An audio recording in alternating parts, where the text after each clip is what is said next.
with songs. So, but I know this is old, and I don't even have like page 1. Mine starts at page 16. Yeah, there is no page 1. So the first thing I got after, are we doing Shahar Piano? Yeah. Okay. Yeah.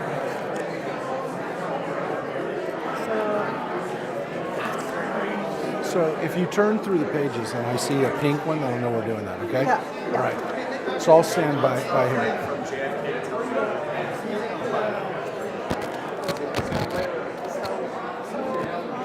You know what?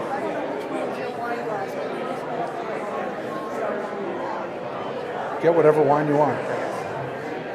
And there's Yamahas down there too. There's Yamahas if you want a Yamaha. Oh, you got one. Why don't we start with a song? As people are seated.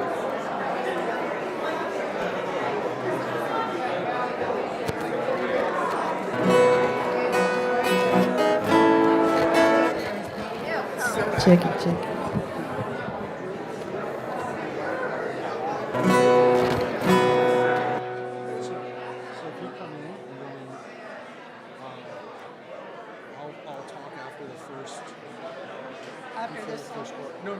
Before you finish, if you do one more round of the time is now, after I do my welcome. Okay. And then we're going to have Kevin come up, okay? Okay, sounds good.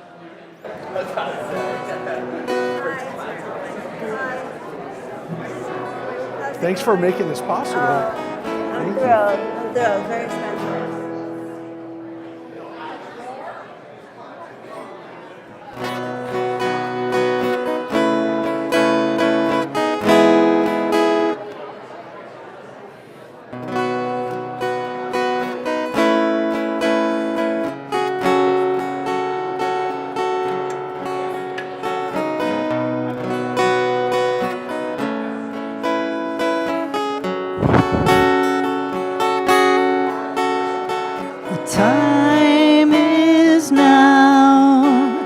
We've gathered round, so bring all your gifts and bring all your burdens with you. No need to hide, arms open wide. We gather as one to make our Makom Kodesh. We come to tell, we come to hear, we come to teach, we learn, we come to grow, and so we say, the time is now. Sing to the one, God's presence is here. Shina, you will dwell among us. We'll make this space a holy place, so separate, so whole. Rejoice every soul who enters here.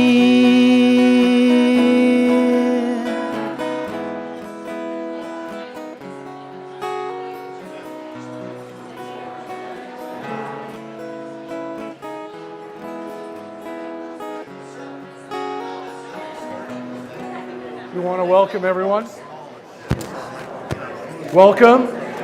Come on in, everybody, and we want to welcome everyone to the first time we've had a Seder in this room, in this place.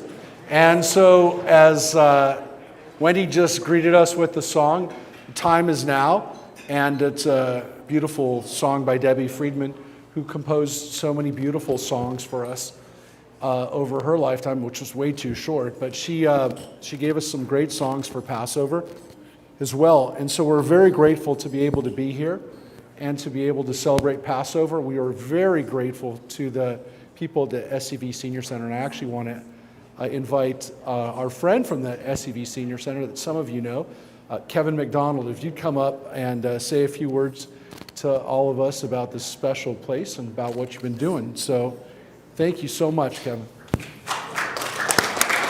you touch me?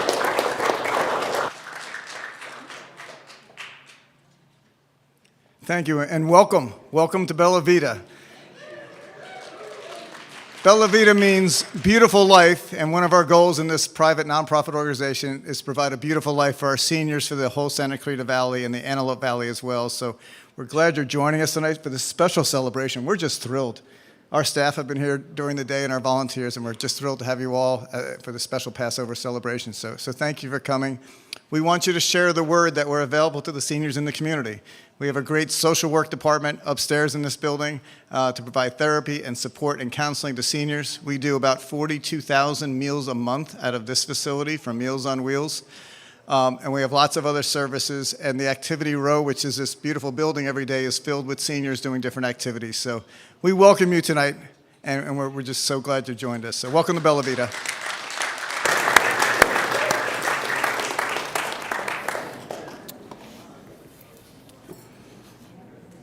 So I want to tell you that over the last couple of years, we've been working with Kevin and the people here who've been phenomenal. And what really where this came from is the Petries. They were doing a very special mitzvah project for Sammy's bat mitzvah a couple years ago, and they wanted to be able to celebrate and make sure that the seniors here would be able to celebrate Passover. So we started delivering a little Passover Seder plate to the people of Santa Clarita. And that's the way this started and developed over the last few years. So we did that again this year. I think it's the third or fourth year now that we've done this, right? Well, how old are you? It's got to be 3 or 4 years, right? So there you go, 3 years we've been doing this. And now it's grown into being able to have the Seder here, which I hope becomes a regular tradition. And so wonderful to have people with us from all different ages. I think some people thought that it was only going to be seniors, which would have been fine too. But I will tell you that this is a wonderful home in Santa Clarita. We have people of all ages. And I see Max over here sitting behind his LSU. He's celebrating LSU because there you go. He got to be there. He got to be there for a national championship in football and women's basketball and all these kinds of things he's been able to be there for. Pretty lucky. So it's good to see some of our younger friends here too.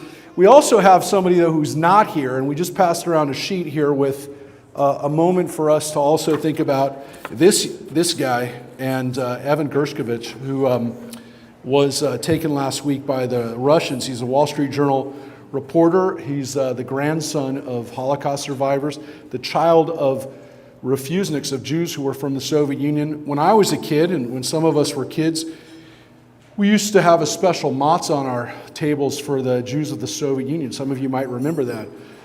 And we kind of hoped after about 25, 30 years ago that we wouldn't have to think about that anymore. But this year, and you can see a little bit about Evan's story, that he's there now in a jail. Interestingly, the same prison that people like Natan Sharansky were in Levertov prison in Russia. He's in the same prison that some of these refuseniks were in. He's there now, and we're hoping that he'll be free, that the people, the other dissidents and the people like Alexei Navalny and all these other people that are being kept under guard and house arrest, and in some cases in prison and tortured, that those people will be free. And that most importantly, an entire nation, their next door neighbor of Ukraine, will be able to be free. So last Passover, we were just entering into this. It's a year later, and we're still thinking about the people of Ukraine. And of course, we have Jewish brothers and sisters that are celebrating Passover this year in bomb shelters and in literally not knowing if this is going to be the last day of their life. So we're thinking about them this year too for their freedom. And so we're going to go through and experience our own journey, our own personal journeys now too, as we think about our ancestors, but we think about it in our own time, how important it is to be free. So we're going to take people through the Seder. We're going to start with the first steps. And the first step we're going to do is lighting the candles for the Chag. And I want to ask Tracy to come up here. She's all the way in the back. She's been here all day with all of the people from the staff here and some of the volunteers. we had a chance for us to try this new experience out. So Tracy, thank you so much for all of your hard work. You did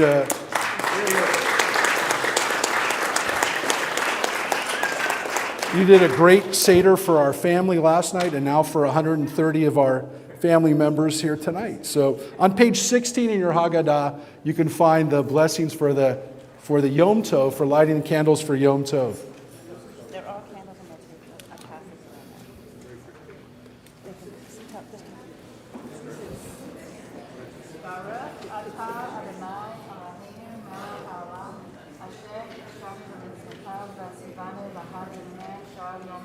Amen. So we're going to pass around a lighter. There's a candle there. You can designate somebody at your table to light. Make sure it's somebody who looks responsible, like they won't take advantage of the... And we're going to take a moment to say the Shehechianu. On page 16, just below lighting the candles, is a blessing where we're thanking God for being alive, for being able to reach this season together. So this gives us a chance to say Shehechianu on page 16. Baruch atah Adonai Eloheinu melech haolam, שהחיינו וקיימנו והגיענו לזמן הזה. ברוך אתה אדוני אלוהינו מלך העולם, שהחיינו וקיימנו והגיענו לזמן הזה. Big amen.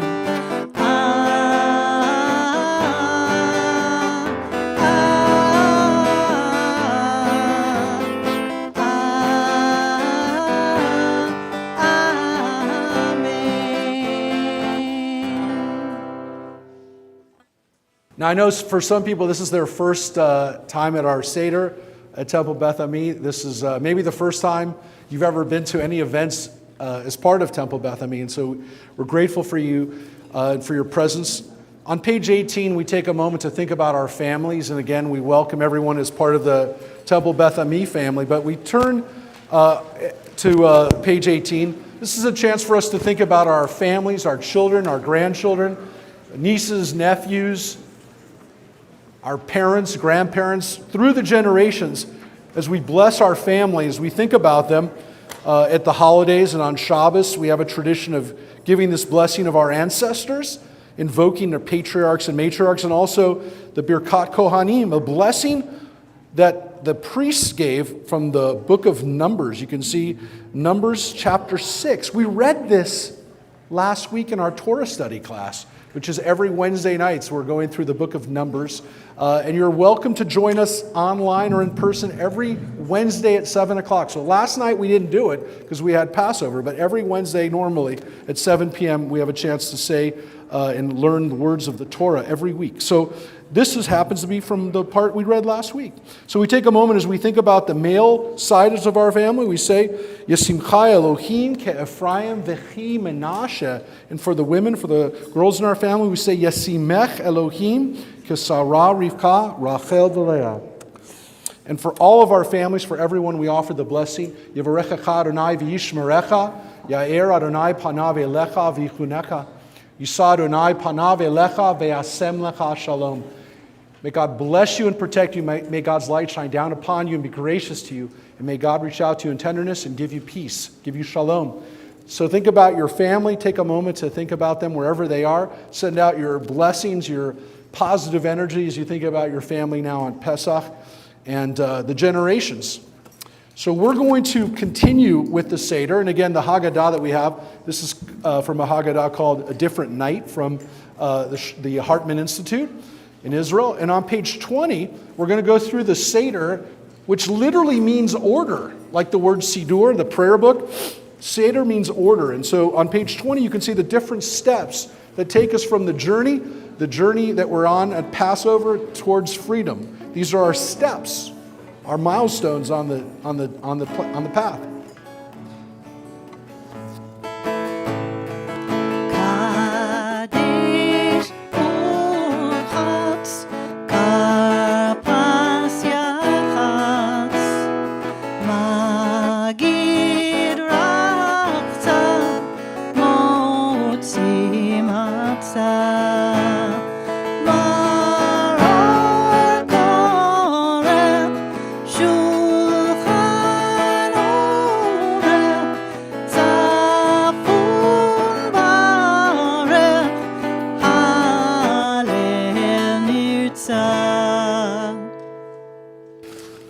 So Kadesh, the first step, the sanctification of time, we make a kiddush. We do the blessing. So make sure you have your grape juice or wine filled up. We're going to have 4 cups.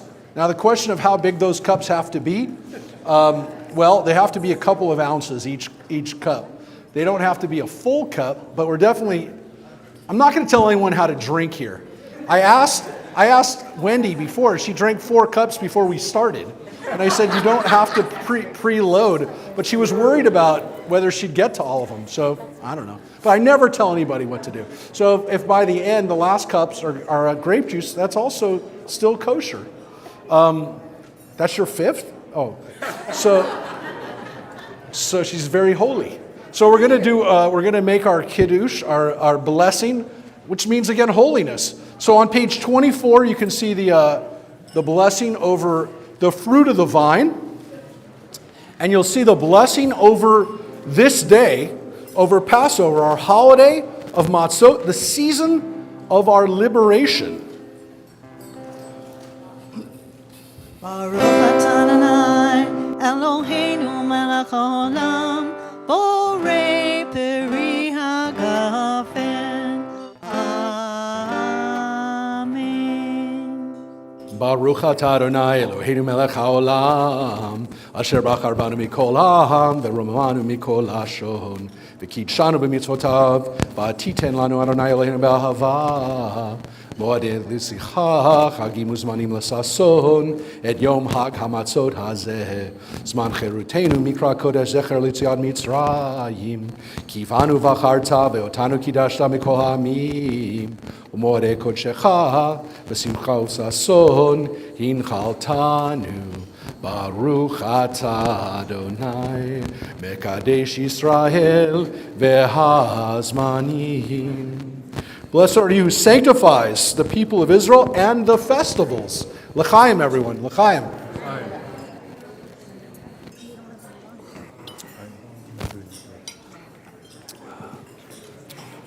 L'chaim. So the next couple of steps actually are going to lead us to the first foods that we're going to eat. So you can see everyone on your table has the eggs and the gefilte fish. What are you laughing about? All right. No, you can have my gefilte fish. Anyways, but the first blessing that we're going to do is that over food is actually over the green vegetable. So get your green vegetable, the karpas, the parsley ready. Each table also has a little salt water.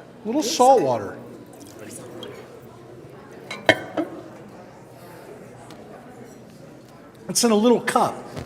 So the first hand washing we do, which is technically the second step. I'm not going to do that. Can I have a towel? We don't have salt water. Okay.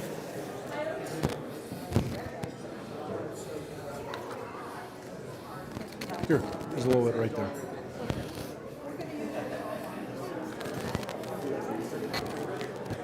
So the first food that we're going to have, the first food is the fruit of the earth.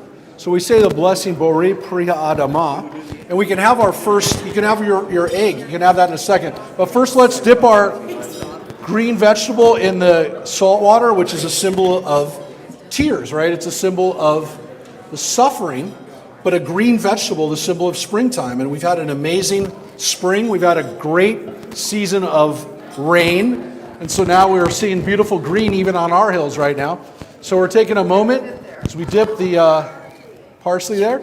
We say the blessing. Baruch atah Adonai Eloheinu melech haolam borei peri ha'adamah.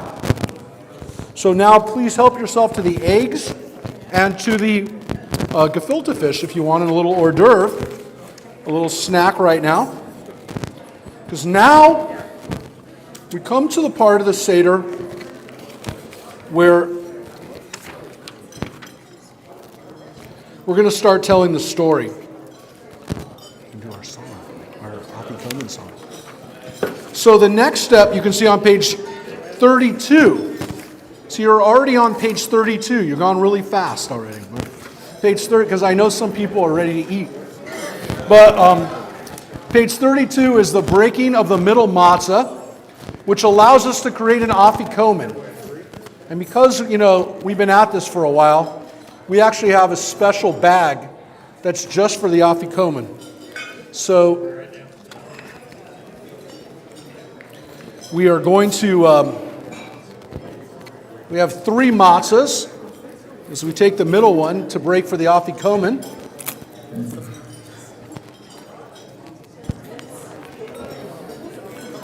We're going to put that aside, our afikomen. And this is going to be the last thing we eat. And we're going to hide this afikomen. But most importantly, we're not going to break the afikomen until we're ready to eat it. Yeah, it's in the special case. The afikomen bag. It says right on there, afikomen. This bag is used once a year. That's it.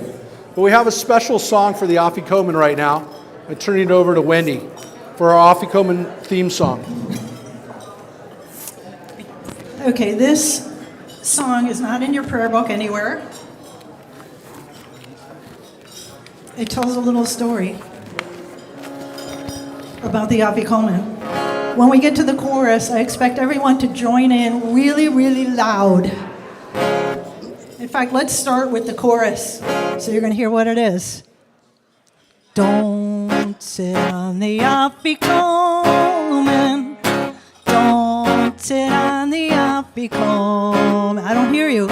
Don't sit on the afikomen, or the meal will last all night. So next time that comes around, I expect to hear everyone singing in 5-part harmony.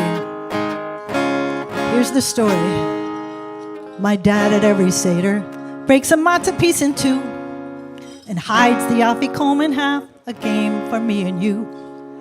Find it, hold it ransom, or the Seder isn't through till the afikomen's gone. Everybody, don't sit on the afikomen. Don't sit on the afikomen.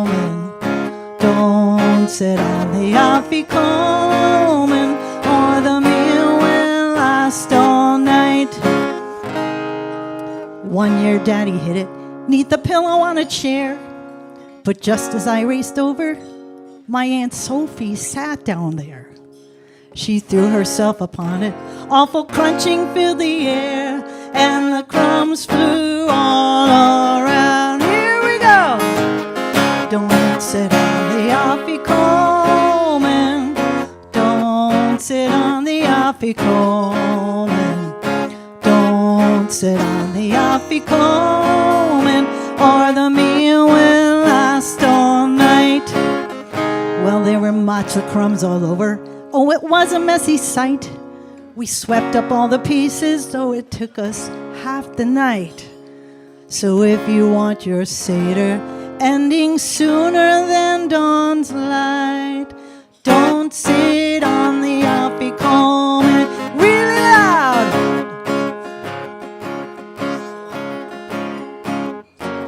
Sit on the afikomen. Don't sit on the afikomen, or the meal will last all night.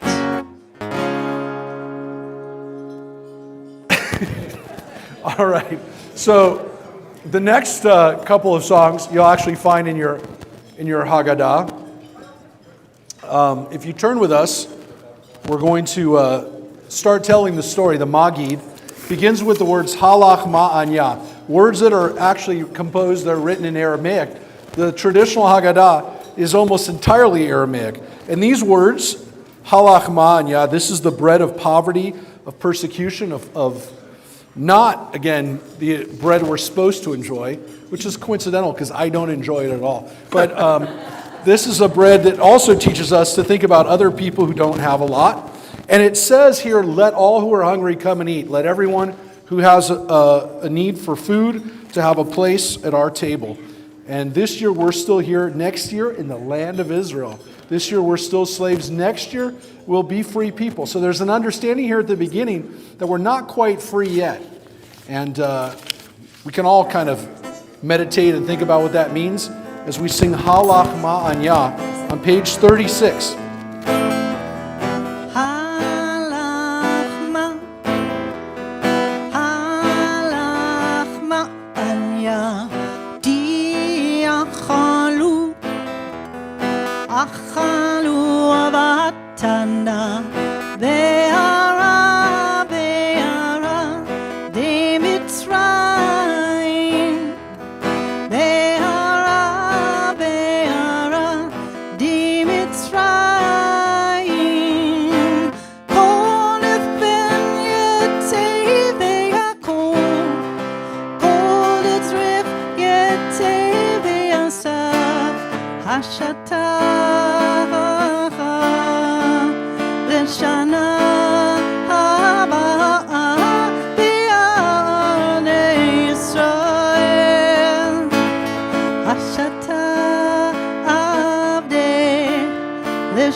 So as we begin to tell the story of Exodus, if you look on page 40 with us, the tradition of not just telling people the story, but actually answering questions, going through and trying to figure out what does it mean to us in this generation? What does the story mean to us individually? And we use the symbols and the story and the traditions to do that. So we say, Manishtana halayla hazeh. Why is this night different? Now, what's interesting is that we usually call this the 4 questions. It's really not 4 questions. It's one question with 4 answers that leads to more questions. So we kind of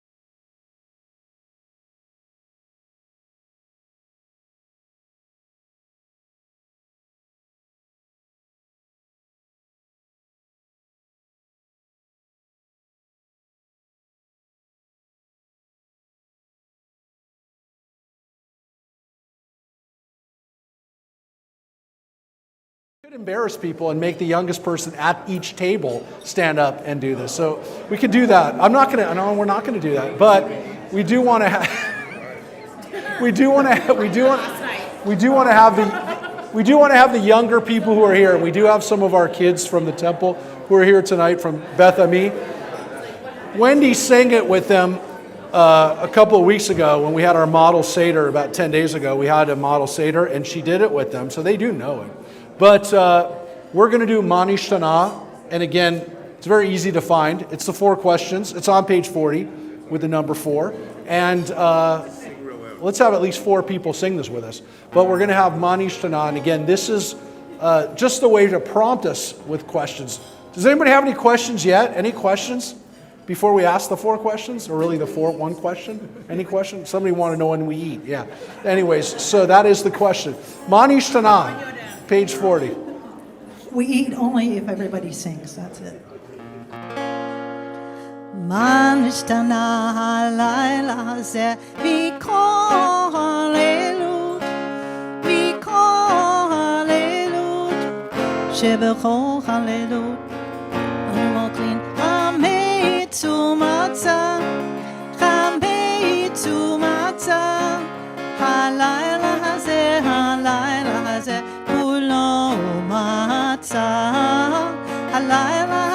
הלילה הזה כולו מצה שבכל הלילות אנו אוכלים שאור ירוקות הלילה הזה כולו מרור הלילה הזה כולו מרור שבכל הלילות איננו מפילים אפילו פעם אחת הלילה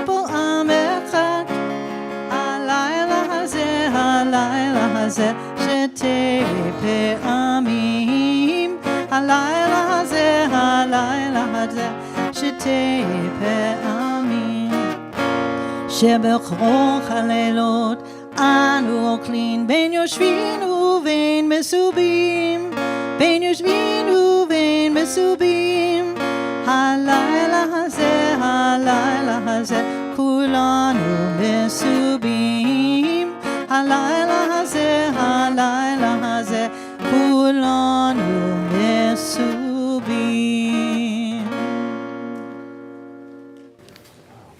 So again, as we go through what makes this night different from all other nights, we think about those 4 questions, but a lot of questions we have about what makes this night different. And every year it's a little different because there's a different group of us, there's different people. And tonight especially, we have a chance to celebrate Passover with some different people. And hopefully tonight you'll meet somebody at your table or somebody around this room that you haven't met before, which will also be a great experience, just getting to know some new friends, getting to meet some new people. On page, we're going to turn to the next page in here on page 44 is one of the songs that people know, that have done in the past, is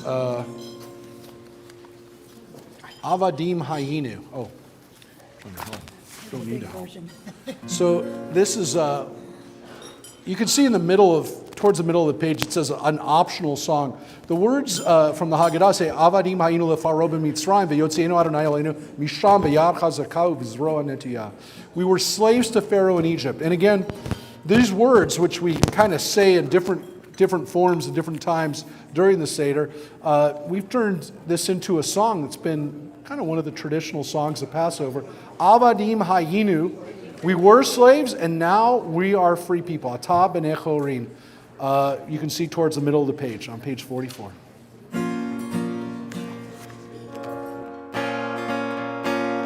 Avadim hayinu, ata b'nei chorin, b'nei chorin. Avadim hayinu, ata b'nei chorin.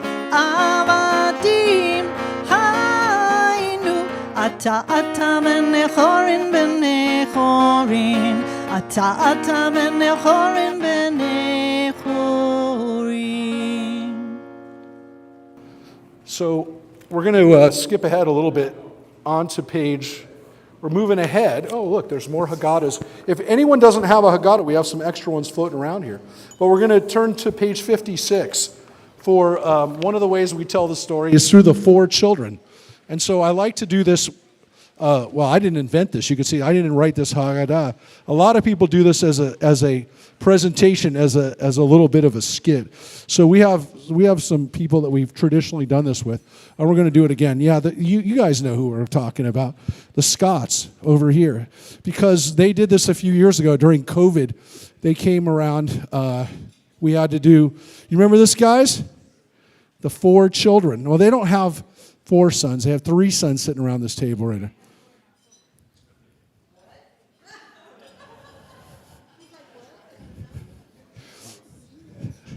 This is a special announcement. We have 4 sons. Well, for now. Wow. So I'm not even going to ask what that meant. 58. Really?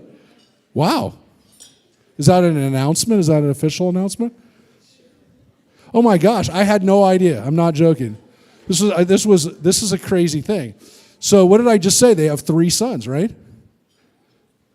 They're all over here. Grace and Skylar, Riley. We got 3 sons. So I just said they only have 3 sons. They just held up a sonogram picture. Hades due in October, she just said. That's crazy. Mazel tov. Wow. Now that is the wildest reveal we've ever had. Whoa, that is crazy. Oh my gosh, no, I don't do. That's one thing I don't do. I'll stand there, kind of far away, But oh my gosh, did you hear that? We got the fourth son. So no, we're going to do this right now. That's amazing. What do you think about that, Riley?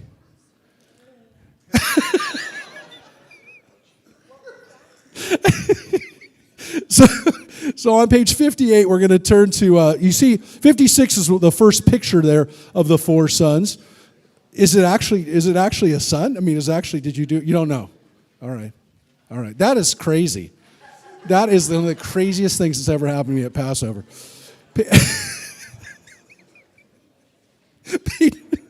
Because they had no idea I was going to do that. Page 58 is actually where we start. So who's going to be the narrator? Who wants to be the narrator? Should we make Mochi the narrator? Or wait, yeah, let's make Mochi the narrator. What do you want me to do? Start right from here. You can do it in Hebrew. He's going to do it in Hebrew. No, you can do a little in Hebrew. אוקיי, in Hebrew. חכם מה הוא אומר, מה העדות והחוקים והמשפטים אשר ציווה אדוני אלוהינו אתכם, ואף אתה אמור לו, כי הלכות הפסח אין מפטירין אחד, הפסח אפיקומן. Yeah, all right. That was beautiful. Thank you. Now, we'll have it in English. No, that was. He has a good. He just came to our Hebrew school a couple years ago. He did well, right? Here, Sandy taught him well.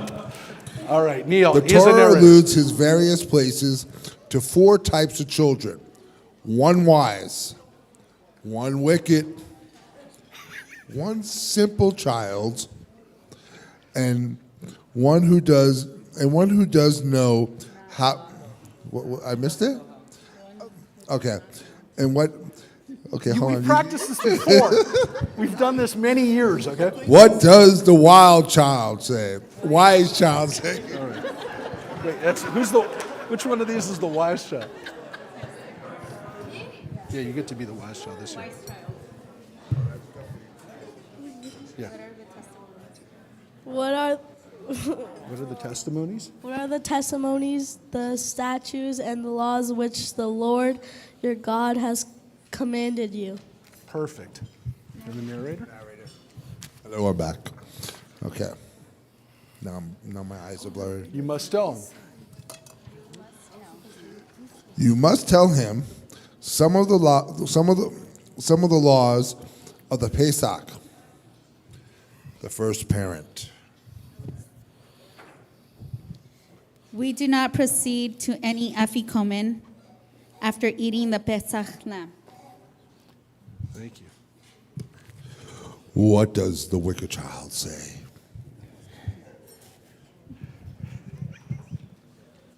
Whatever does this service mean to you?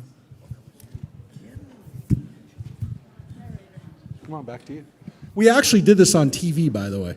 This was actually recorded on TV. We've gone downhill since. What does the simple child ask? No, I'm over here. The child emphasizes you and not him. So, since the child excludes himself from the community and rejects the major principle of the faith, you should set the teeth on edge and say to him, It is because of this that the Lord did for me when I was free from Egypt. Me and not him. Had he been there, he would not have been redeemed. Page 60.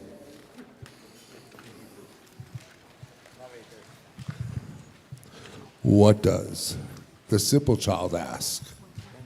Who's the simple child? What is this? Just say, what is this? What is this? That was great. As for the child who does not know how to ask, you would prompt him. No, you skipped over this. Oh, the third parent, sorry.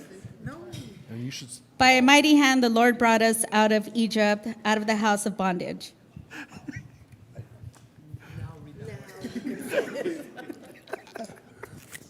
That was a blooper. As for the child who does not know how to ask, you should prompt him. As it is said, you shall tell your child on that day, saying, It is because of this that the Lord did for me when I went free from Egypt. Perfect. Thank you very much, Scott. Thank you. Mazel tov. Thank you. Thank you very much. Yeah, that was crazy. That was amazing. What an amazing thing to have happen right now. We had literally an expected due date in October announced. Did everyone catch that? That's crazy. So mazel tov to the Scots, mazel tov to your family, and if that fourth child is a daughter, that's okay too, right? That's all right. It doesn't have to be 4 boys, because this is not just men, not just children. It's all of us. And actually, this Haggadah says, if you go through the larger version of this Haggadah, it's a beautiful book called, again, A Different Night. It says for the 4 children in each of us, because of course this doesn't just represent 4 different types of people, but it represents 4 aspects and of course multiple aspects of ourselves. So you can see some other pictures here, some other drawings of the 4 children in different styles. I like the you can see the Marx brothers down there. That's kind of a cool version of the 4 children. All right, so we're going to continue with telling our story. And one of the things that we do on page 76, we're going to turn to a very powerful part of the Haggadah, which is Vehi She'amda. This is a tough thing for us to think about, but it's 100% true that in every generation there have been people who've tried to wipe out the Jewish people. And yet we're still here. We're still here celebrating Passover thousands of years later. You can't make this up. You can't make up this kind of history. Some people are amazed by it. Some people are troubled by it. Some people are frustrated by it. I think all of us feel those emotions sometimes, but some people saw that just yesterday, rockets came into Israel from southern Lebanon, and even on Passover, maybe especially on Passover, our enemies are trying to put this holiday to try to make it a time of sadness. And thankfully, no one was killed by this barrage of rockets, but it happened just yesterday. And so at Passover, we think about that, and we think about the fact that Pharaoh tried to destroy us, and then even again, the modern day versions of Pharaoh. So again, on page 76, Vehi She'amda, that God has been with us throughout the generations. Vehi She'amda, Vehi She'amda, Lamotenu Velanu. Vehi She'amda, Vehi She'amda, Lamotenu Velanu. Shelo echad bilvad, amarolenu lechalatenu, ela shebechol davador, amdim alenu lechalatenu, ela shebechol davador, amdim alenu lechalatenu. Ve'hakodosh baruch hu matzilenu mi'adam. Ve'hakodosh baruch hu matzilenu mi'adam. So again, as we think about the history of our survival, if we look on page 88, if you turn ahead in the Haggadah to page 88, it says that when we were in Egypt,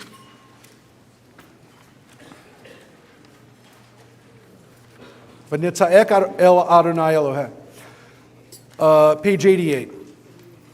We cried out to the Lord, the God of our fathers. God heard our voice, saw our persecution, our toil, and our oppression. We cried out to the Lord. This was the turning point. After many days, the king of Egypt died, and the children of Israel groaned from under the labor and cried out in protest. And their cry rose up to God. Now, it's interesting because this was the turning point. Our ancestors understood this to mean that we had to do something. It means that for a long time, the Jewish people maybe suffered under the Egyptian bondage without crying out. It's hard to imagine that they didn't, but the rabbis actually imagined that it's possible that they actually had to do something for God to listen. they had to take the first action, which was simply crying out for help. The next part of the Torah, that's in Exodus chapter 2. Right after that, we have God calling out to Moses at the burning bush. And the rabbis noticed that in the Bible, the juxtaposition of those things teaches us that the people had to do something. Even crying out, that was the first step. And so it teaches us not to sit back and expect somebody to come in and do something. We have to at least do something. And that line is a turning point for us. It's also important to understand, again, what Jewish resistance means. Sometimes it's a little deeper than that. We think about every year at Passover is also a time to recall and to reflect on the Shoah, on the Holocaust. Last night I spent Passover with one of my friends. A lot of people know Margot Webb, who's in her 90s and still going strong, still teaching meditation and still teaching and writing. And she told us about her last Pesach in Berlin, outside of Berlin in Germany in 1938. So 85 years ago, she celebrated Passover for the last time in her homeland, the place she was born. She ended up coming to America, surviving. Most of her relatives who were around that table with her perished in the Holocaust. They were murdered. But I also thought that it's important to remember that on this night, 5 years later, in 1943, that is when the Warsaw Ghetto Uprising started. It was the last moments of Jewish resistance and Jewish existence in the ghetto in Warsaw. And those people who fought back against the Nazis knew that there was no hope for them to stand up against the Nazis. But it took them 3 weeks to finally put down the resistance in the Warsaw Ghetto. The entire nation of Poland lasted about a week against the Nazis in 1939. And so it was a very difficult battle. And most of Warsaw was completely destroyed. And of course, that was the end to almost everyone who took part in the resistance and the rebellion. But that resistance is why Yom HaShoah is commemorated next week in Israel. Israel wanted to make sure that the day of remembering the Holocaust and also remembering about the resistance to the Holocaust would happen right after Pesach to remind ourselves of that act of defiance that happened exactly this year 80 years ago in Warsaw. So we think about those people who gathered around a Passover table in the ghetto, and they made matzah on that last night, and they drank wine, and they knew that this act of defiance was going to be their last act. So we thought about that too. This past year we lost Eddie's mother, Mina, of blessed memory, who was not part of the Warsaw Ghetto, but part of the Lodz Ghetto, and was the only one in her family that survived. And she was at our Passover Seders over the years and had some memories and had some stories that she shared with us at Temple Beth Ami over the last years. And her story of resistance and survival was something that continues to inspire us, the story that Mina had of the Polish community. We have a tradition to also remember at the time of Passover, and again the liberation, that our liberation came about with the destruction of lots of Egyptian lives, that unfortunately the Egyptians suffered and died. And even when our enemies suffer and die, we don't celebrate. Make sure your cup is got some wine or grape juice in it, because we're going to take out a little bit from our cup as we recite the 10 plagues.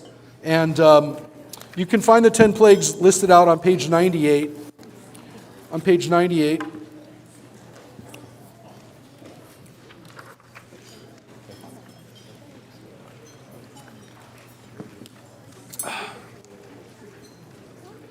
So the tradition we have of taking out a little bit of our cup, diminishing our cup of joy as we recount the way that we were liberated through these plagues, reminds us that, again, innocent people, innocent Egyptians had to suffer because of the Pharaoh and because of their system of brutality, their system of enslavement, that innocent Egyptians ended up dying as well.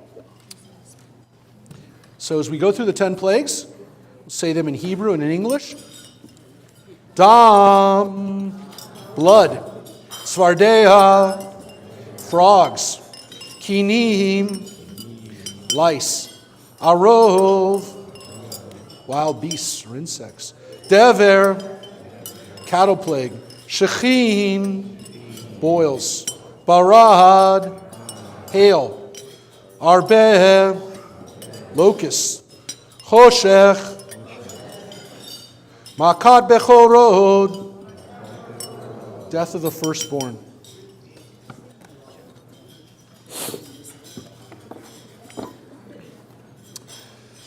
So the plagues, as they multiplied the destruction that was visited on the Egyptians,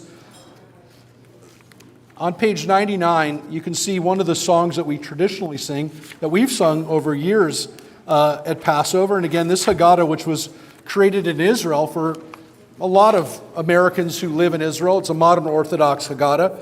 But again, something that's become part of American Jewish experience and then even has moved around the world now as this song, which was written by African American slaves in this country, inspired by our story. To quote the line from Exodus, "Let my people go," on page 99.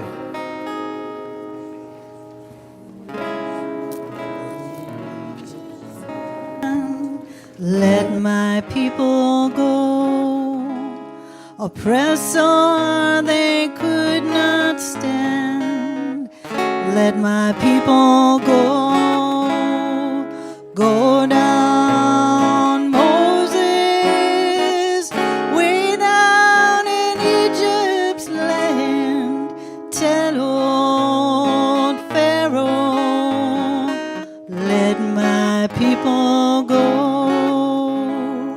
Thus saith the Lord, both Moses said, let my people go.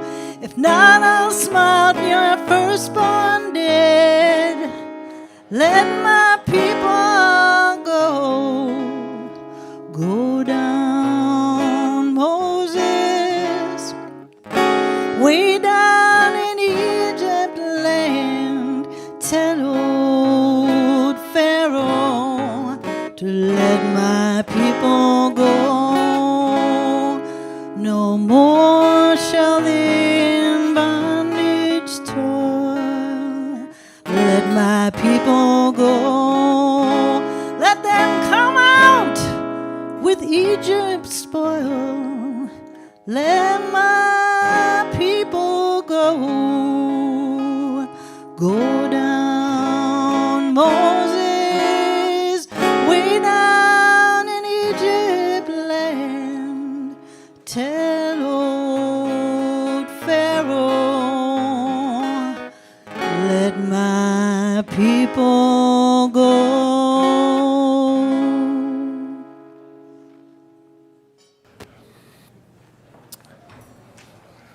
So, we're going to continue on page 104 with another one of our traditional Passover songs, Dayenu. And Dayenu reminds us that leaving Egypt, when we finally left after Pharaoh said we could go after the 10 plagues, after that last plague, that, of course, that didn't end the Egyptian attempt to keep us enslaved, because, of course, Pharaoh and Pharaoh's army chased after us to the Sea of Reeds. And so there were so many different things that happened in our experience towards freedom that after every one of them we could have said Dayenu. It would have been enough. But we're going to sing a couple of the verses. There's actually traditionally 15 verses of Dayenu. We're going to do a couple of them right now. We're going to do Hotzianu Mitzrayim, taking us out of Egypt. We're going to do Natan Lanu et Shabbat, for giving us God the Shabbat. That would have been enough. And Natan Lanu et Torah, that God gave us the Torah. Those would have been great things, any of them by themselves. But we have so many things that we can be grateful for and say Dayenu. So think about what you'd personally say Dayenu for. It would have been enough just if you had had that. But what you got more things. You got even more. So Dayenu on page 104.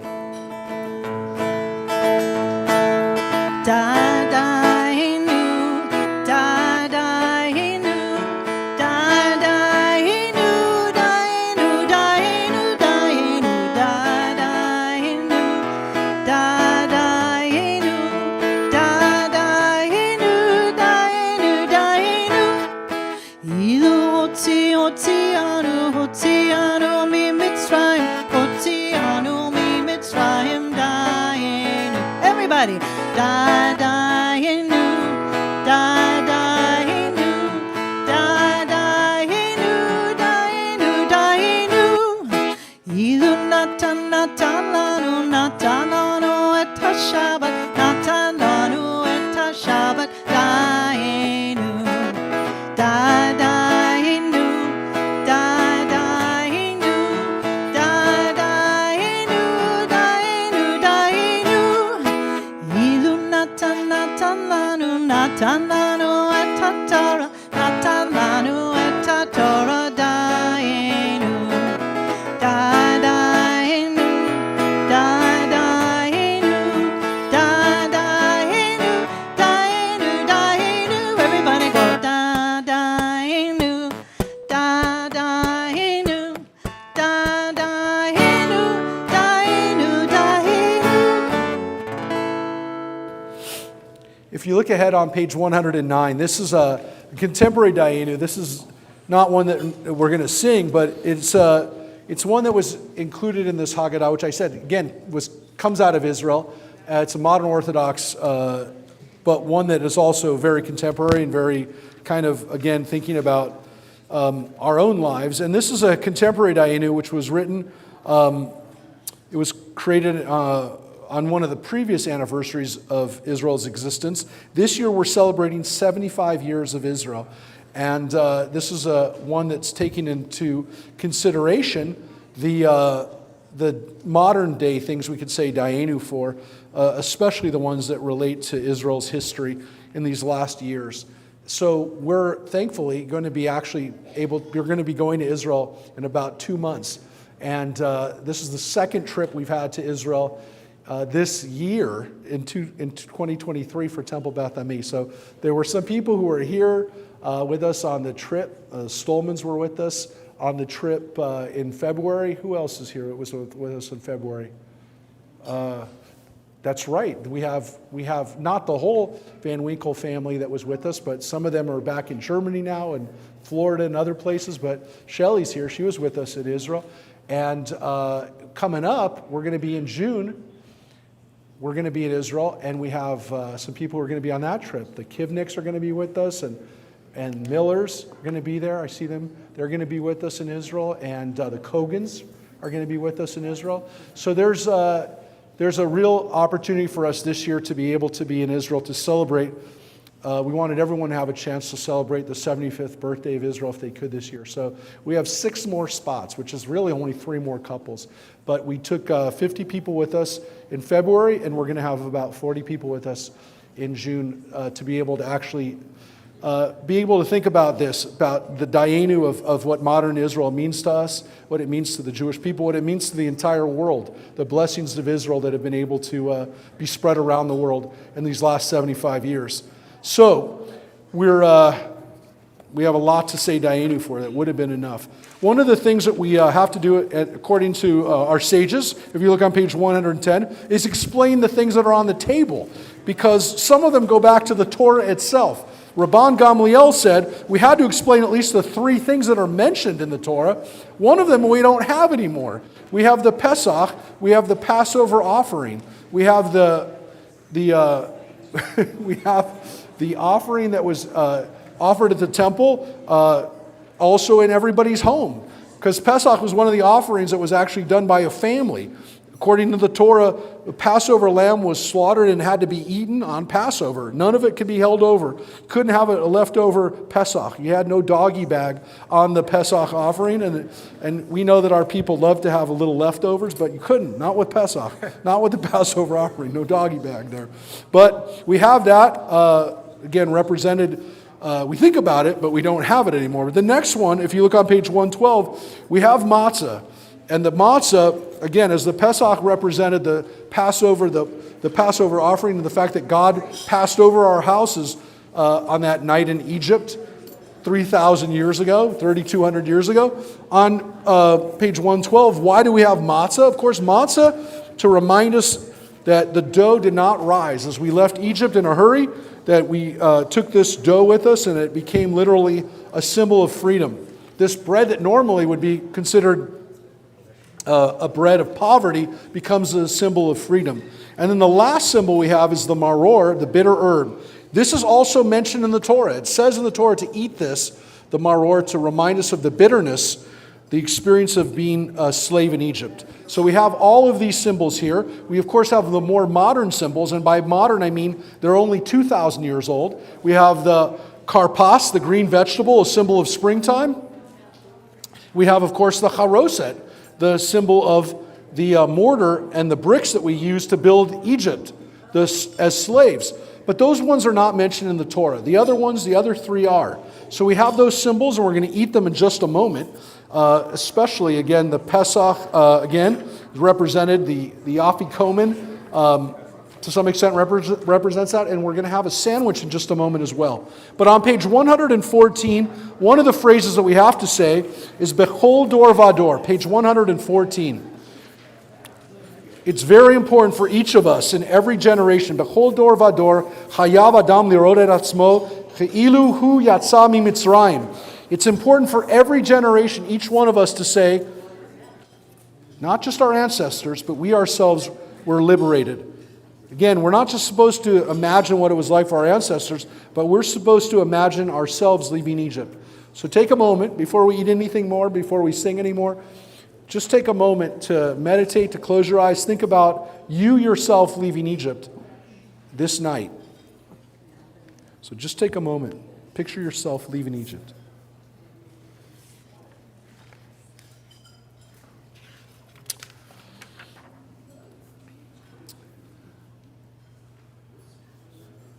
So we're going to continue now on page 120.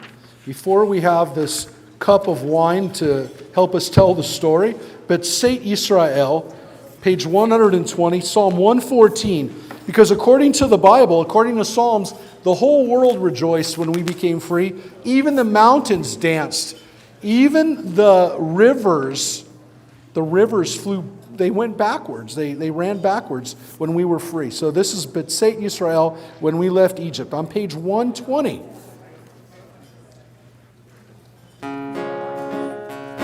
B'Tzeit Yisrael miMitzrayim Beit Yaakov me'am lo'et B'Tzeit Yisrael miMitzrayim Beit Yaakov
If you turn with us now to page 122 for our second cup, as we've told the story and reflected on the experience of becoming free, we want to thank God for the redemption.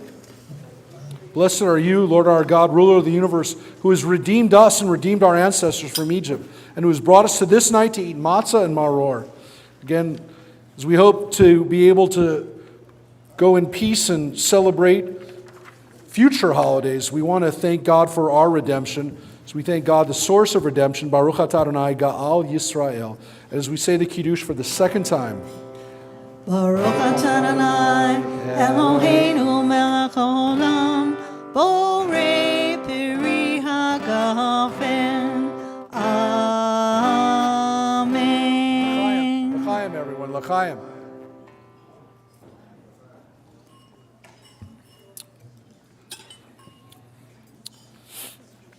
So now we're going to actually have a chance to eat our meal together. So we hope everyone has a chance to enjoy some of the food together, to enjoy some of the time around the table. On page 124, we're going to actually say the blessing on the matzah now. The blessing over washing our hands at the top of 124. Baruch atah Adonai Eloheinu melech haolam, asher kitshanu b'mitzvotav v'tzivanu al netilat yadayim. And over the matzah, Baruch atah Adonai Eloheinu melech haolam, hamotzi lechem min haaretz. Baruch atah Adonai Eloheinu melech haolam, asher kitshanu b'mitzvotav v'tzivanu al achilat matzah. We thank you, God, for the mitzvah of eating matzah tonight.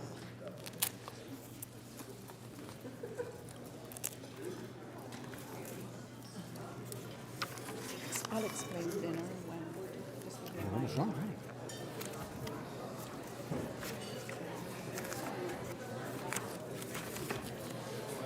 And now, the last thing we're going to say a blessing over before we eat is the maror, the bitter herb. So you have some of the horseradish. You have two kinds. There's two kinds of horseradish, right? Yes. There's the actual fresh grated root. And then there's also the can. So the blessing we say when we eat the maror, we're fulfilling a biblical commandment. So if you take some of the maror, the bitter herb, Baruch atah Adonai Eloheinu melech haolam, asher kitshanu b'mitzvotav v'tzivanu al achilat maror, for the mitzvah of eating maror.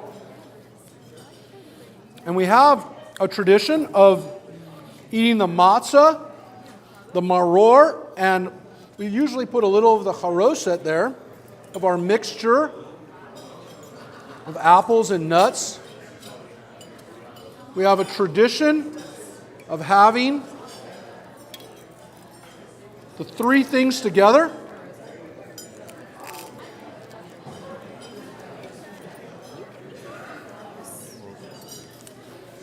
For the korech.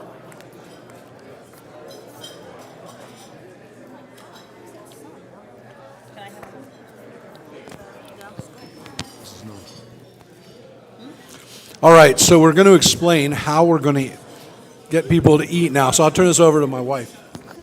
This is interesting. All right, welcome. So I'm just choking on the horseradish. Hold on. So we have two buffet stations. The same food is at both. So please don't all go to one. So there's a station over here, a station over there. I know some of you pre-ordered, but you can take a little of each. Just be don't take too much. If you ordered vegetarian, let me know. I have the vegetarian plates in the back. And in the very back corner is a soup station. So you can grab a cup, a bowl from the table, and then go to the soup station. And the soup is vegetarian, and there is gluten-free matzo balls if you ask for them. That's it. Wow. Gluten-free matzo balls. Gluten-free matzo balls. All right, everyone. So enjoy, and but don't leave, because we have a couple steps that come after we eat, including the afikomen. So, and we have some prizes for the afikomen. So, yeah. Enjoy, everybody. B'tei avon.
No, they vote on it. They either get lunch at this place, or they get go noodle, or they get indoor recess, which is like they do you give them indoor lunch at this place, or you just go eat with them? I just go eat with them. No, they like terrible fries.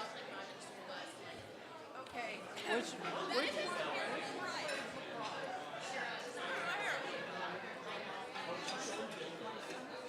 are visible.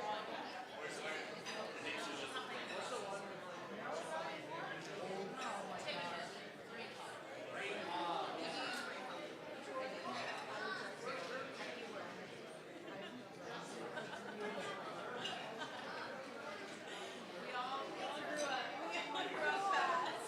Time went by.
Let me see if I can borrow it.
feeling a little more gluten free.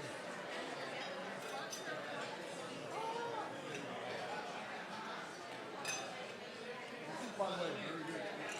It's got like salty and like cheese. It's salty, it's cheesy, and like it feels like a goldfish. Like maybe like little goldfishes. Real goldfish or Yeah, no, goldfish crackers? it's like salty and cheesy. It's not good. I don't see this. I'm not lying, but what if I was like, I'm not gonna lie. I know you're not gonna believe me, but wait, here, try this. No. Just a bite. It's not gonna hurt you.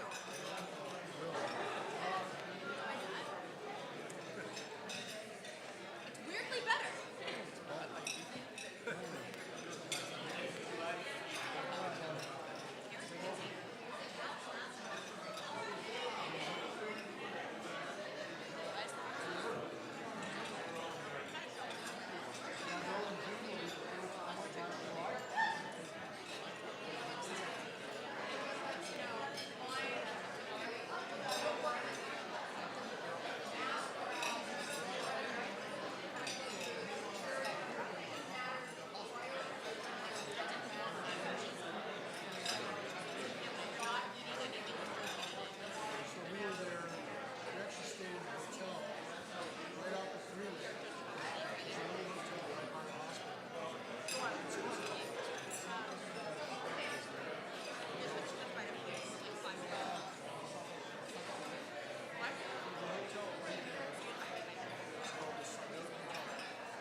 No. Shoulder. This is my friend Rob. Rob was down.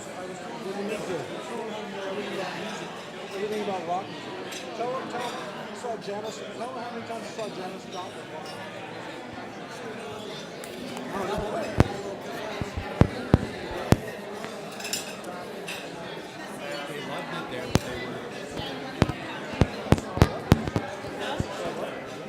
Brisket, yeah. People want to come back and get brisket. There's some brisket left.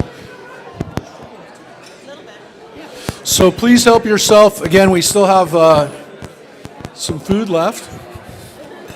So help yourself. Come on up. Because in a moment, we're going to have our third cup of wine. So you have to make sure you have some food. How are you? How are you? How's your family doing? I used to ask my grandmother, what do you say on Passover? He says, Passover. Or is this sweet Passover?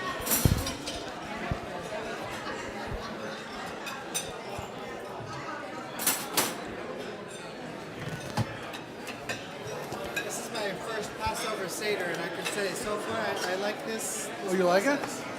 Well, usually we don't have. Most Passover Seders are not for 130 people, but it's always, you know. I'm learning. I like it. But it's good. All right. Didn't the brisket look great? Yeah. People said it was great too. They loved it. Handmade it. With my rest, with the recipe Here, I you gave. can pour off of this one. What do you want me to pour from? Just that one. One. Wait. What? What? I'll have these guys do it. Yeah.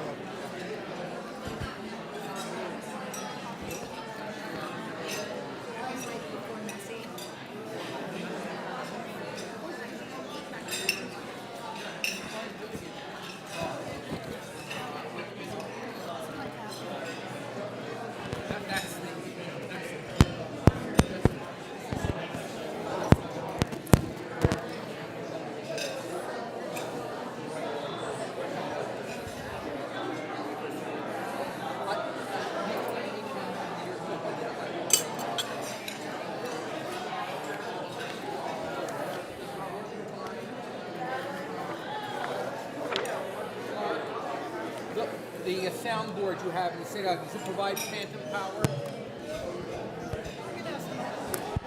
I'm not sure.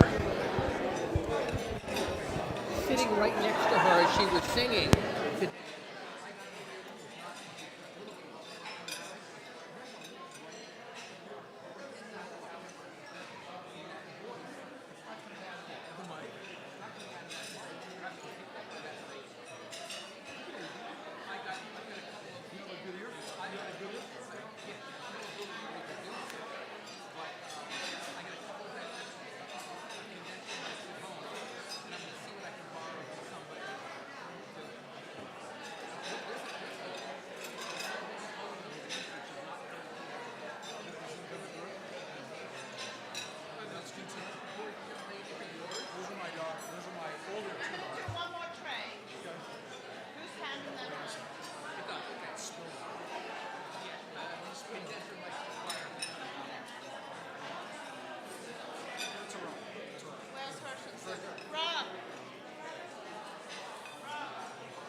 So everybody, we're please enjoy some of the food we have. We just passed around some dessert, and now we're also passing around a little shot of slivovitz for everybody.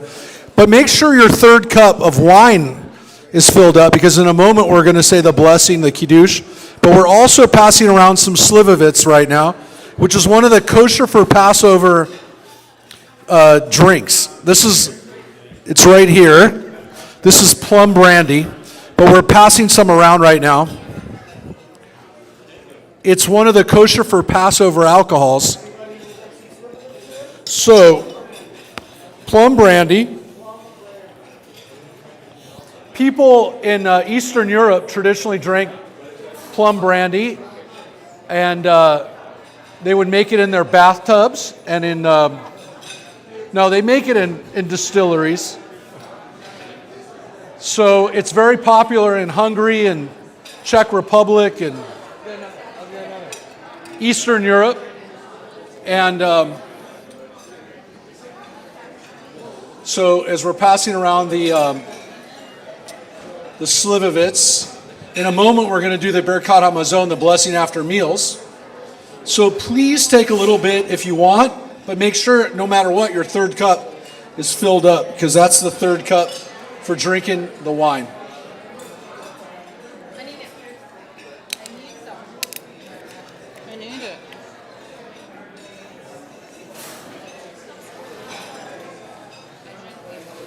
Thank you.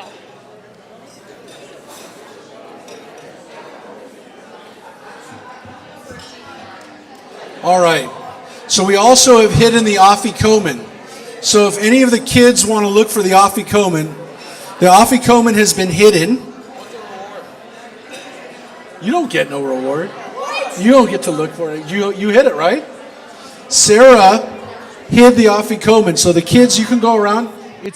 Sammy hid it. So it's somewhere in this room, right? Yes, it's in the room. It's in the room. So kids, you got to go find the afikomen. Can I go look? All right, go over to where Sammy is. She's going to tell you whether you're getting hot or cold. So the afikomen is traditionally the last thing that we're going to eat. But again, keep helping yourself to the food. So if you have some slivovitz, we're passing it around right now. You can drink a l'chaim.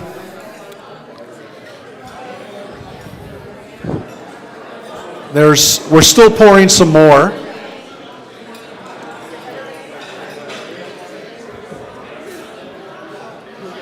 Where's Tracy's? Yeah, Tracy's got it over there by the bar. Wait a second. I told Kevin. Where's Kevin? He's got to drink some slivovitz with us. Where's Kevin? Kevin, go over here. You have to drink some slivovitz with us.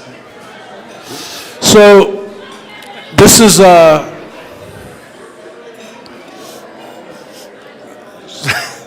so we chilled it up a little bit. It tastes like gasoline a little bit.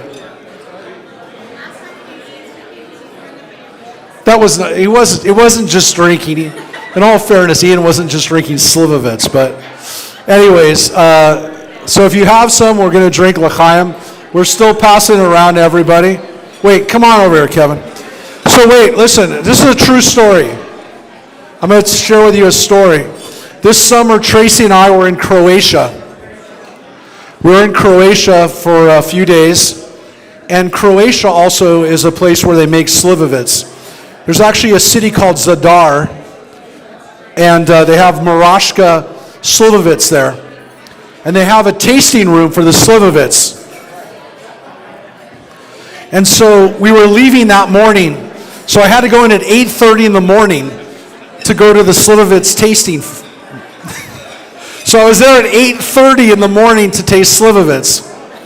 And I was the only person there. And I said to the woman who worked at the slivovitz tasting room, I said, am I the first person here this morning? And she said, no, the town drunk was here at 8 o'clock.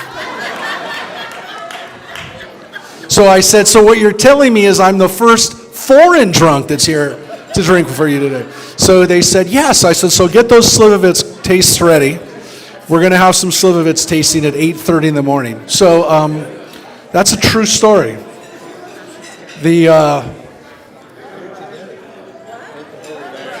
All right. So we'll drink a l'chaim. You can chase it down with an orange afterwards. I don't know. L'chaim, everyone. What? Wait, where did Kevin go? I really did want Kevin to have one. Anyways, all right. All right. It's still coming around, but l'chaim, everyone. L'chaim. Yes.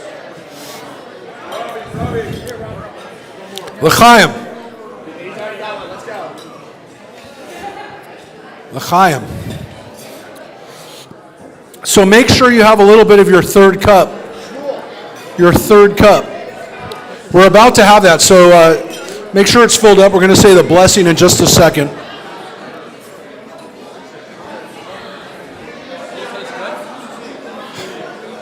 I don't know.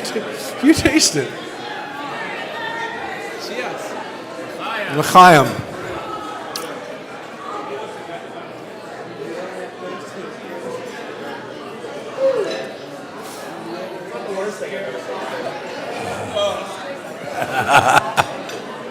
All right. I think it's still, is that it? Wait, we're still looking for the afikomen. We can't finish until the afikomen is found. How can it not? We got 30 kids looking for it.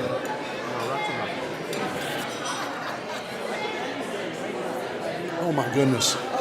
Oh my goodness.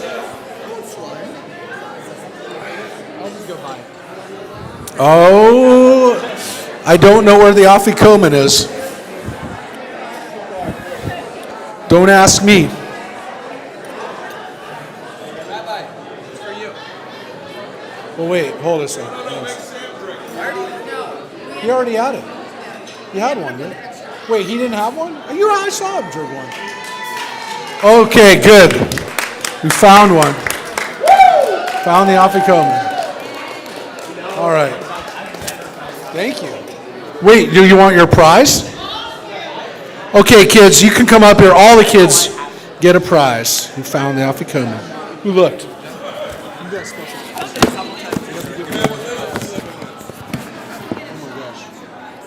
What is that? I don't know. Don't use it in here. Use this when you get home. Okay? Wait a second. Wait, it's not the right thing. You're supposed to get one of these. You gotta get one of these.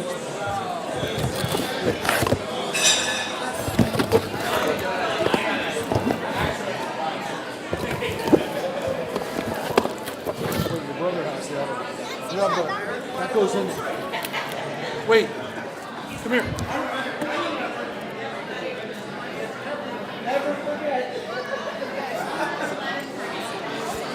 All right, so we have a few more slivovitz to have. Wait. Hey, Fingerman!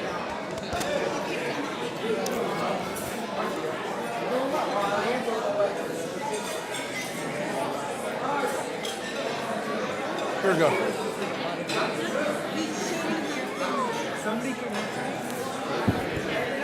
All right, so we have the afikomen here, which is the last thing we're supposed to eat. Oh wait, we still have some slivovitz left too.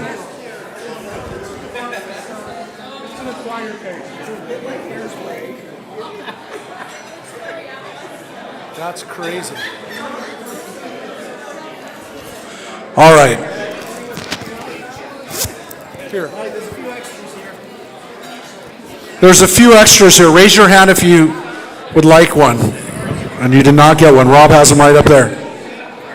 Well, no one is volunteering. Have a piece. It's off you come. All right. Oh my goodness. There's still 7 left. Yeah, where's Kevin? Kevin, get over here. Where is he? Is he sitting down? Well, here, bring him up. Where'd he go? Yeah, where'd he go? He's hiding.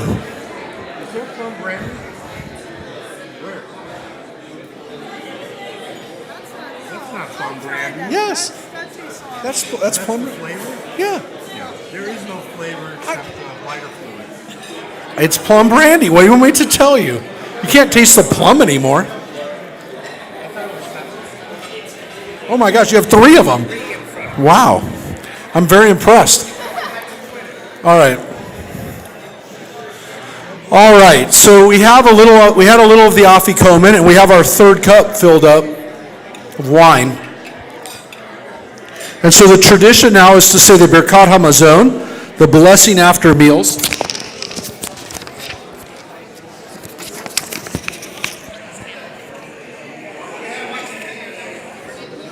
And if you look on page 133, we're going to say the Birkat HaMazon. We're going to invite everyone to bench with us to thank God for our food and for being able to be together. Chavarai nevarech, Yehi Shem Adonai mevarach me'ata ve'ad olam. Yehi Shem Adonai mevarach me'ata ve'ad olam. Bereshut Meranan v'Rabbanan v'Rabbatai, nevarech Eloheinu shelchanu misheloho. Baruch Eloheinu shelchanu misheloho, uvtuvo hayinu. Baruch hu Baruch Shemo. At the bottom of page 133. Baruch atah Adonai, Eloheinu melech haolam. Hazan et haolam kulo betuvo bechen bechesed uvrachamim. Hu noten lechem lechol basar ki leolam chazdo uvtuvo hagadol. Tamid lo chasar lanu ve'al yachsar lanu mazon leolam va'ed bavur shemo hagadol ki hu elzan umfarnes lahakol umetiv lahakol umechin mazon lechol briotav asher bara baruch atah Adonai Hazan et hakol. So we thank God for all of the food that we enjoyed. And on page 134, we thank God for the land, for the beautiful land, and for all the food that we have. Kakatu ve'achalta ve'savata uverachta et Adonai Elohecha al ha'aretz hatova asher natan lach baruch atah Adonai al ha'aretz ve'al hamazon. And if you look with us at the top of page actually, where does it go? It's not on this Haggadah. Page 135. Oh. Uvnei Yerushalayim erakodesh b'meira v'yahameinu baruch atah Adonai v'honeh v'rachamav Yerushalayim amen. So we want to thank God for the city of Jerusalem. And we're going to continue with the very, very last part of the Birkat HaMazon, the blessing after meals. Very bottom, actually the top of page 137. Well, actually. Adonai oz le'amo yiten, Adonai oz le'amo yiten, Adonai oz le'amo yiten, Adonai yivarech et amo v'shalom. And we're going to raise up our cup on page 137 for the 3rd cup. The 3rd cup. Page 137 in the Haggadah. Baruch atah Adonai Eloheinu melech haolam borei peri hagafen. Amen. L'chaim, everyone. L'chaim. So that's our special cup for finishing the meal, thanking God for all of our food. And we have one more special cup before we have our 4th cup. This is the Kos Eliyahu, the cup of Elijah, which you can see on page 140. Page 140. And we have a cup poured for Elijah right here. And we're going to invite Elijah the prophet. Listen, he's the messenger. He's the announcer of the Messianic age. And we're going to ask everyone to rise as we face the open door, as we welcome in Elijah. Again, page 140, our song of welcoming Elijah and welcoming in the Messianic age. Time of peace, time of health, a time of safety and security for the whole world. Page 140, Eliyahu. Eliyahu Hanavi, Eliyahu Hatishbi, Eliyahu, Eliyahu, Eliyahu Agiladi, Bimhera Be'amenu, Yavo Eleinu, Mashiach ben David, Mashiach ben David, Eliyahu Hanavi, Eliyahu Hatishbi, Eliyahu, Eliyahu, Eliyahu Hagiladi, Miriam Haneviyah, Oz vazim Rabbi Ada, Miriam tikodetanu, lehagdiz imrat haolam, Miriam tikodetanu, letaken et haolam. All right, everyone can take a seat. We're in addition to welcoming Elijah, we also sang the song of welcoming Miriam when we have our Kos Miriam, a cup of water filled up as we think about Jewish women throughout the ages.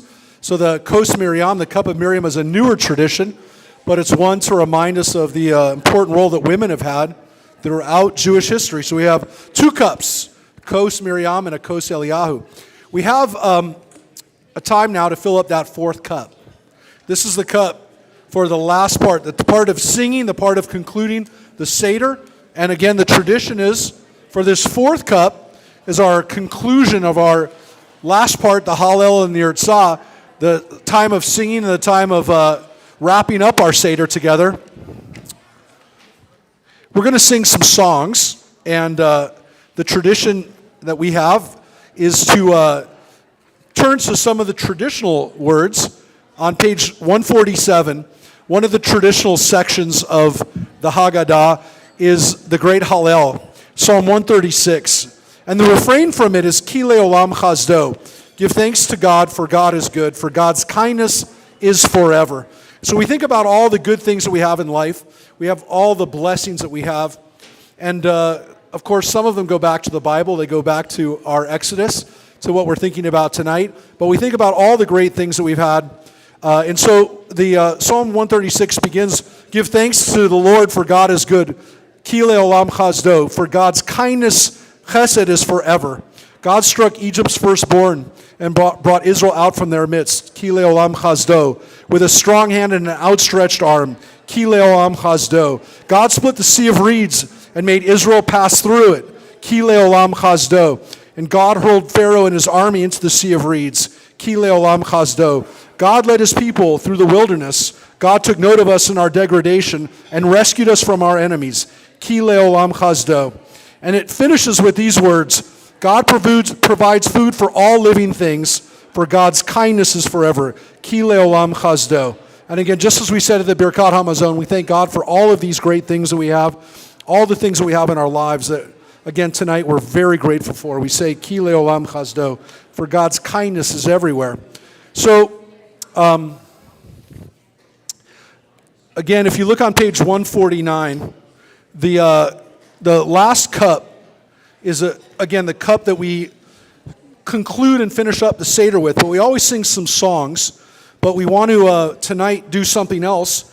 If you look on page 149, we're going to lift up our fourth cup. And again, this is a cup that is coming to the end of the Seder. Just as we began with the Kiddush, we finish with the Kiddush. So on page 149, we raise up our cup and say, Baruch atah Adonai, Eloheinu melech haolam, Borei peri hagafen. Amen. Chaim.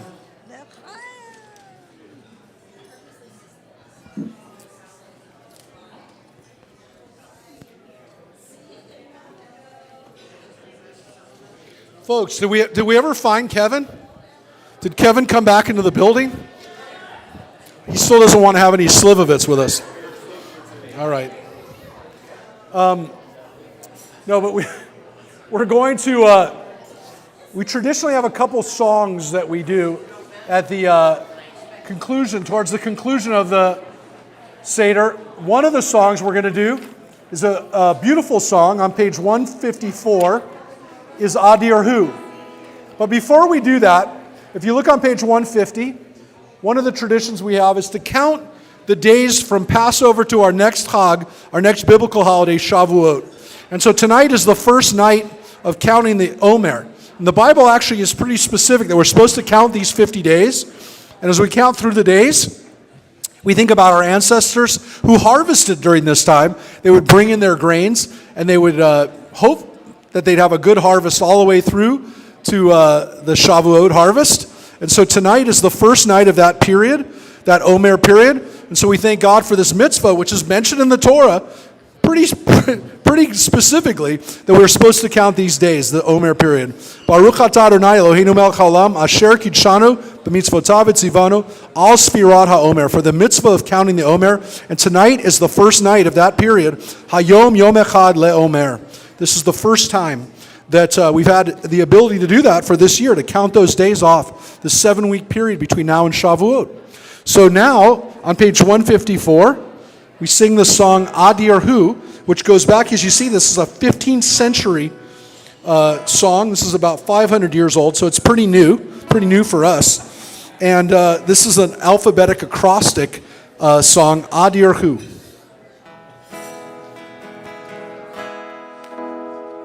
Adir Hu, Adir Hu, Yivnei Beito B'Koro, Bimhera, Bimhera, B'Yameinu B'Koro, El B'nei, B'nei Beitcho B'Koro, Bachor Hu, Gadol Hu, Dagor Hu, Yivnei Beitcho B'Koro, Bimhera, Bimhera, B'Yameinu B'Koro, El B'nei, B'nei Beitcho B'Koro, Hadur Hu, Vatik Hu, Zakai Hu, Yivnei Beitcho B'Koro, Bimhera, Bimhera, B'Yameinu B'Koro, El B'nei, B'nei Beitcho B'Koro, Chasit Hu, Tahor Hu, Yachid Hu, Yivnei Beitcho B'Koro, Bimhera, Bimhera, B'Yameinu B'Koro, El B'nei, B'nei Beitcho B'Koro. So many verses. Kabir Hu, Lamud Hu, Melech Hu, Yivnei Beitcho B'Koro, Bimhera, Bimhera, B'Yameinu B'Koro, El B'nei, B'nei Beitcho B'Koro. We're going to do the last one. Here we go. Rachum Hu, Shaddai Hu, Takiv Hu, Yivnei Beitcho B'Koro, Bimhera, Bimhera, B'Yameinu B'Koro, El B'nei, B'nei Beitcho B'Koro.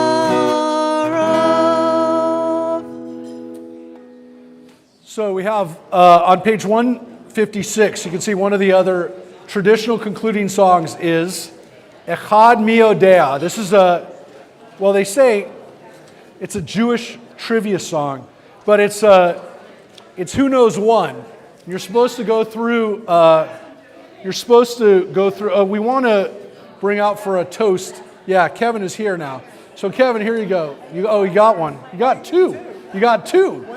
One's for later. All right, Kevin. We want to thank Kevin and all the people here at the Santa Clarita. This is hopefully a great new tradition. We want to L'chaim.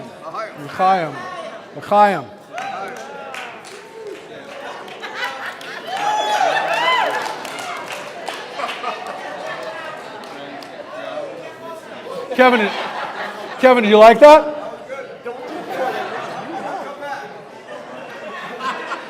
Kevin said we can come back now.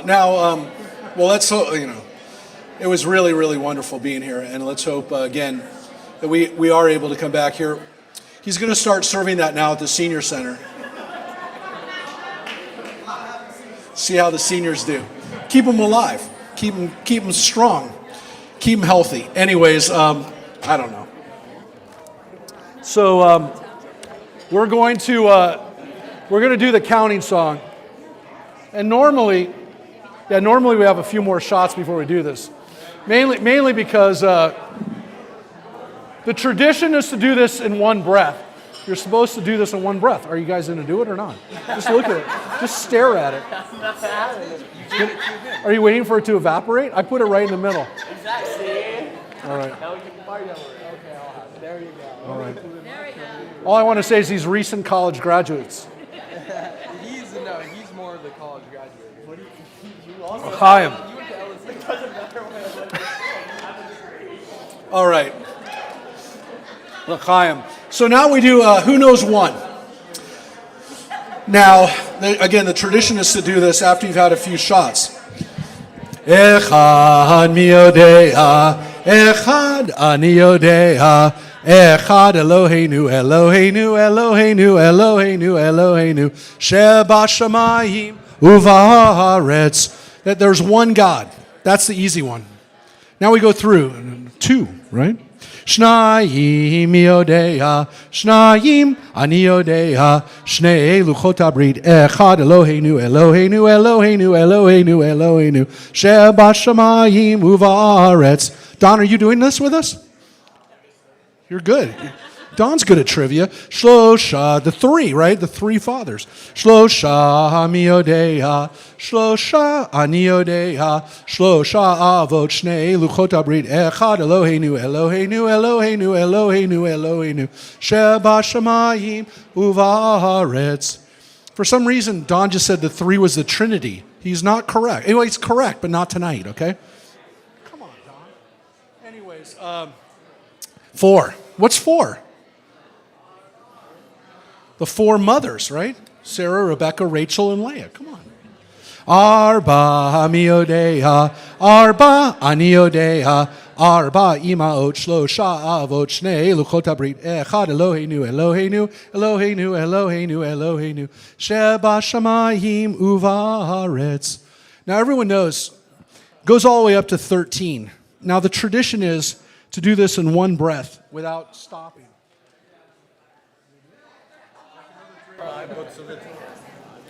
All right, so we'll try. What, I have another one? Have another one? All right. All right, so look at page 159. All right. So this is the third, this goes from 13, counting down from 13 all the way down. Sammy, you want to do this with me? All right, here we go. Shosha sar miyodea, Shosha sar aniyodea, Shosha sar midaya, Shnema sar kokvai. I already messed up. I'm going to do it again. Hold it a second. Oh, this mic's not on. There we go. All right, is this on now? I know, but you can't hear it from there. All right, here we go. Shosha sar miyodea, Shosha asar aniyodea, Shosha asar midaya, Shnam asar shitaya, Chad asar kokvaya, Asara dibraya, Tishaya Shmo na yememila sheivash yemeshavtai shisha yemesha. Gonna have to start again. Shoshasar miodea shoshasar aniodea shoshasar miraya. It's really bad. It's you, Eddie. You won't stop laughing at me. Shoshasar miraya shemashar shitaya kadasar kokvaya asara dibraya tisha yememila. I also can't see anymore, by the way. Asar dibraya tisha yercheleda shmona yememila shiva yemeshata shisha siremisha chamishach musetora arba imaot shlosha avot shnei luchot echad Eloheinu Eloheinu Eloheinu Eloheinu Eloheinu sheba shamayim uvaharetz. I was good from 10 down. From 10 down, I got it. All right, so the last thing we're going to do is Chad Gadya. And this one, we need everybody to do this with us. All right, so where are we going to start from? We're going to do this by tables. We have so many people tonight that we can do this by tables. So each table is going to be a different sound for Chad Gadya. So for those who have not done this with us before, it's on page 160, but really, you don't need to read anything for this. You just need to make the sounds of the different things for Chad Gadya. This starts off with a goat that my father bought for 2 zuzim. Does anybody know what that's in the exchange rate right now with inflation? 2 zuzim is about $10. Seriously, it's about $10. You could buy a goat for $10 back then. And there's probably some places you could buy a goat for $10. Anyways, not in Santa Clarita. But we're going to go through the sounds. Tracy, help me out here. You're going to pass the mic around. Am I the runner? Yeah. Because I haven't run enough today. I did take my shoes I don't off. know. I trust you. Okay. All right, so you're going to decide we're going to do the first sound is the sound of the goat. Michael is doing this. He's coordinating the sound right now. We want to thank Michael for helping out tonight, making sure that our sound that we're streaming. There are people actually watching this right now, right? He doesn't know how many. At least 10. Well, maybe not 10. 10,000. Anyways, not 10,000. Stop it. Or not yet. All right, so here we go. Who's going to be the sound of the goat? Table 2. Okay, that's a huge responsibility. That's the one we do the most. But they know what they're doing. They're professionals, that table. So the sound of the goat. The next is the sound of the cat. That's pretty good. The next is the sound of the dog. It's pretty good. It's very good. The sound of the stick beating the dog. It's pretty good. Sounds good. The next is the sound of the fire. Fire. The sound of the fire. You got to do better than that. Come on, Sandy. We know you're on fire, Sandy. You're always on fire. So the next is the sound of the water quenching the fire. Yeah, those 2 tables there, Trace. That's the sound of the water. Come on, let's have the sound of the water. Gurgle, gurgle. You could go gurgle, gurgle, gurgle. All right.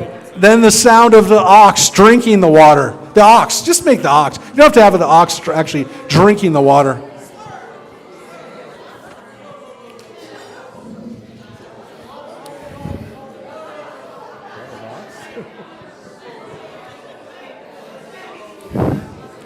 The next is the sound of the slaughter, the shochet, killing the ox. Killing the ox. Oh my gosh. So much death and destruction in this room now. So it's challenging. What? Okay, all right. Then the sound of the angel of death being the sound of the angel of death. There you go. You got a little bit of time to think about it, but you better come up with it. The next is the last is the sound of God, the Holy One. God. All right. Sounds pretty good. Sounds like it's going to work. Tracy, you ready? But everybody has to make the sound of the money. All right. All right. So the sound of the money is cha-ching, and everyone can say that. Ready? Cha-ching. Come on. Show me the money. Show me the money. All right. All right. Ready?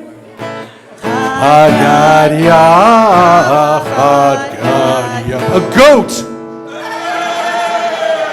It's a great start. My father bought for two Susan. Cha-ching! Gotta do the cha-ching. Then came the cat that ate the goat. My father bought for two Susan. Cha-ching!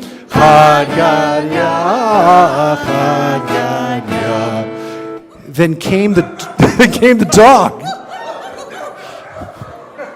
That's good. Who bit the cat? That ate the goat.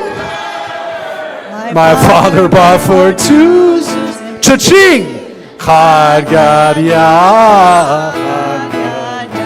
Then came the stick that beat the dog. That bit the cat.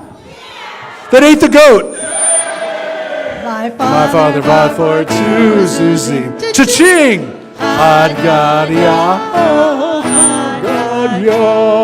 Then came the fire. Right there. They're right there. Fire. That burned the stick. That beat the dog. That bit the cat. That ate the goat. My father bought for two Susie. Cha-ching! I'd just like to see my wife running around like a maniac. She said she's been here since 10 o'clock this morning, but anyways. All right, that's not a joke. She has been here since 10. Then came the water. Gurgle, What? gurgle. Gurgle. Okay. All right. They quenched the fire. They burned the stick. They beat the dog. They bit the cat. They ate the goat. My father bought for two. Cha-ching!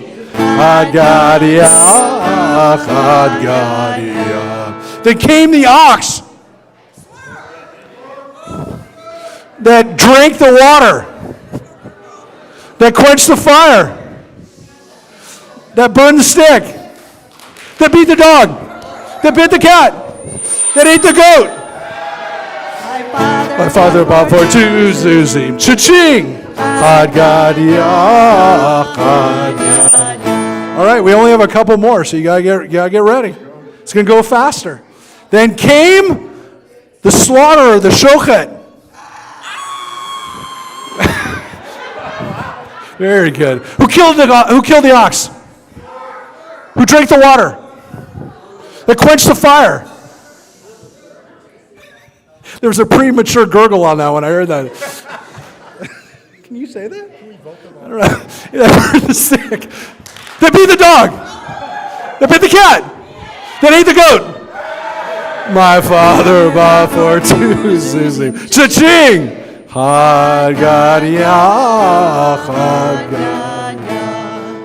Then came the angel of death, who smote the slaughterer, who slaughtered the ox, who drank the water, and quenched the fire, that burned the stick, that beat the dog, that bit the cat, that ate the goat. My father bought for two Susie. Cha-ching! What happened to the goat, man? The goat seems to... It's a lot of goats or something. I don't know what's going on over that goat. All right, here's the last one. All right, we're going to go real fast. So you got to listen here for a part and get it on because this is the last hit. I will promise here, I'm going to do something tonight For everyone who's here, I'm going to post it up. It's one of my favorite Chad Gadiyahs. Jack Black doing Chad Gadiyah. I'm not kidding. We made an animation of it a couple years ago at JLTV. We animated it. We're going to post it up on our website so you can see it. Jack Black singing Chad Gadiyah. He loves Chad Gadiyah, just so you know. So here it is, the last verse of Chad Gadiyah. Then came the Holy One, who annihilated the angel of death. No more death. Who smote the slaughter. Who slaughtered the ox. Who drank the water. It quenched the fire. That burned the stick. That beat the dog. That bit the cat. That ate the goat. But for Tuesday, cha-ching. Chad Gadiyah. Got to do the high harmonies. Got to do the high harmonies. Thank you, Tracy. That was my workout. I need a workout. Good job. All right. Well, thank you again, Tracy, for everything tonight, for making sure we all could have food tonight. And we had enough food for everybody. It's a miracle. It's a Passover miracle. Think about that. We had food for everybody. Thank you very much. And we really want to thank Wendy Hersh for leading us in music tonight. Thank you very much, Wendy. And Michael for making sure that everyone could hear and that everyone out there could watch and participate if they're viewing. We want to thank you for the people who are watching, that you were able to be part of it too. And we really want to thank again Kevin McDonald, all the volunteers from the Senior Center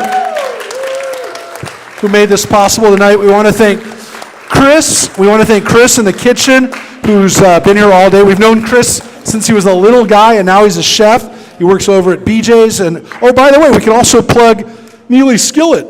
You shouldn't go during Passover and have anything but eggs, but you can have eggs during Passover. And he has matzah there too, right? Right, Neil? You can have matzah for Passover. It's the only place in Santa Clarita you can eat matzah for Passover. He's going to make sure he has matzah there tomorrow. Gluten-free matzah too. Anyways, no, we want to wish everyone a Chag Sameach, a happy Passover. We hope to see you soon. And again, tomorrow we have 75 Passover meals going out from the Senior Center.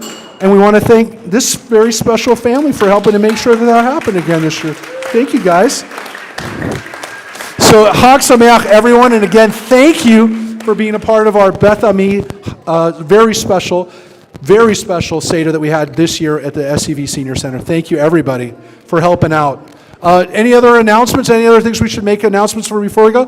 Come back on the 14th to our temple. Wendy's going to be leading services in a week at Temple Beth Ami. At the end of Passover, we're done. And then on the 21st, Rick and Addie will be there on the 21st to lead Shabbat with us too. So thank you, and we have a lot of good things to look forward to. Take care, everybody. And Chag Sameach. Chag Sameach.